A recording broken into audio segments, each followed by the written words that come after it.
Hey everybody, this is Zach Rosen from The New Gay. I'm here in DuPont Circle with DC's own Rich Morel. You might know Rich from his own music or from being one half of the duo that DJs the awesome party Blowoff. Rich, how are you doing? Great. How are you doing, Zach? I'm doing well, thank you, Rich. The first thing I want to talk to you about today is your new single, Shoegaze or Disco, which is pretty awesome. And just shoegaze and disco do not usually go together as concepts. So tell me how that started. Well, when I wrote the song, it just naturally had a kind of droney, repetitive nature on top of the beat, which, being a fan of the whole shoegaze movement, it seemed emblematic of that movement more than anything else.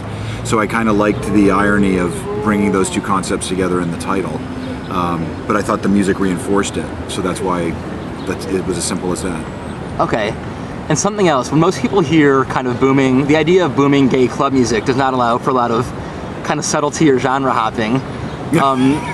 Frequently, that's the stereotype, so it's kind of cool, you know, that you were able to incorporate something like shoegaze into something like disco. What has the reaction been from your gay fan base to it?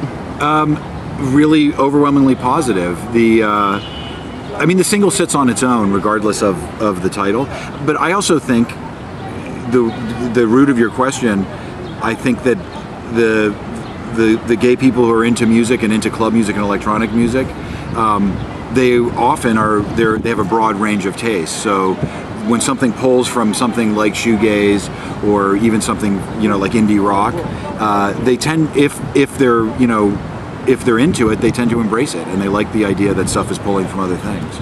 Now, that's not true for every, what did you call it, booming gay club? Techno, craft, whatever. Whatever, yeah. That's not true for everybody. As long as the beat's there, I guess they're happy. But some, I think, really appreciate when stuff is pulled from other areas. Okay, cool, yeah. A lot of people, I mean, like, the house music fans want nothing to do with indie rock. The indie rock fans think all house music sounds alike. How do you, like, tell me more about building those bridges between different kinds of gay music fans.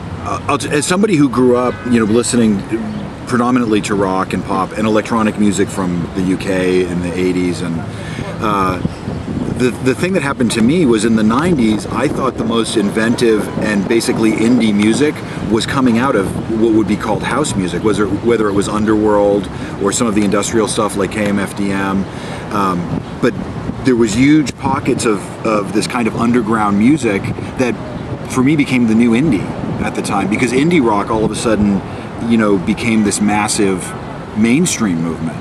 So I think it's ironic that people do separate them, and they always think of dance as like this non-indie kind of bastard music that if we're drunk we'll listen to, or, you know.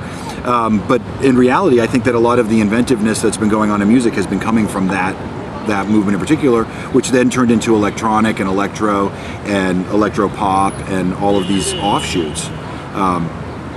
So that's why I think that the overlap exists so strongly for me, because they both have an indie sensibility at their base. Okay, cool.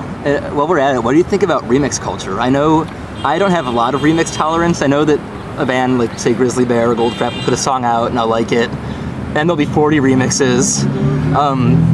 What is your opinion on the remixing of existing songs? Well, speaking as a remixer, you know, I don't want to, you know, cut my nose off to spite my face, but my rule for remixing has always been the same. When I first started doing remixes, which the first remix I did was for the Pet Shop Boys back in the 90s, and a band like the Pet Shop Boys seems really perfect to remix, and they embrace remixes so heartily themselves that it's really refreshing to work with somebody like that. But I've always approached all remixes from the song first premise, not from let's put a snippet of the vocal on this track I already have and call it a remix, because while that can be great, and sometimes it's better than the song, especially if the song is kind of crap to begin with, but I always approach it from, if I like the song and I like the artist, I'll agree to do the remix, and then I try to bring their idea into a context that's going to work in the club.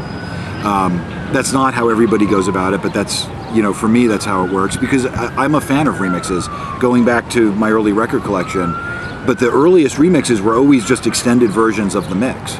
They weren't like these drastically different things. Oh, Nico's upset. Yes.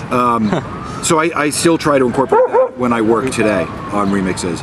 And sometimes, you know, if it's a great remix, it's a great remix and it stands on its own, separate from the original song. Now, the Grizzly Bear remixes I'm not familiar with, so I don't know. Okay. I don't know if they're bad or some stuff shouldn't be remixed is the other thing. I agree with you on that. There's some stuff it's like, no, it shouldn't be. I don't even know if Grizzly Bear gets remixed, but you have a band that's, you know, mostly guitar and vocal driven, kind of psychedelic pop, really gorgeous on its own. I and agree then someone with you. screws with it. I agree. The bands, I mean, the bands that are great for remixing, I've done a number of Yoko Ono remixes. She's great for remixing because she's so kind of iconic. Her vocals are crazy, and no matter what you do, it still sounds like Yoko. Right. Like you can't take it out of Yoko area, and that's what's so genius about it, because it's always Yoko. You can add anything, and it's like, oh, this is a Yoko Ono record. So it works perfectly for me. Awesome.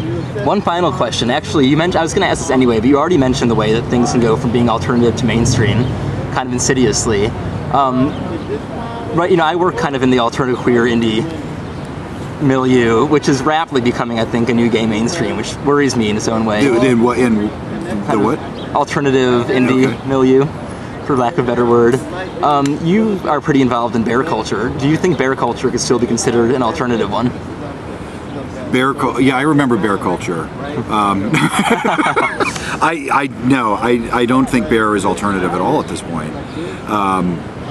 Bear culture is to some extent a sort of mainstream gay culture, and bear, you know, it's funny because bear also to me has sort of grown beyond itself into this whole other sort of guys in their 30s and 40s. Everybody's kind of a bear. Because you naturally, when you know, my friend Mark Morrisor used to tell me that every 5 years you put on a certain amount of weight. So it's inevitable for everybody that eventually they're going to land in bear culture. Right. So it's kind of a genius group because their demographic's always growing and they're always getting new members. But it doesn't seem so underground anymore. And that's not a bad thing for that because it's a really, you know, it's a fun-loving group and it's a kind of easy group as far as socially. So it seems like a winner on that level. But it does to me. I also think there's too many bands with the name Bear in them.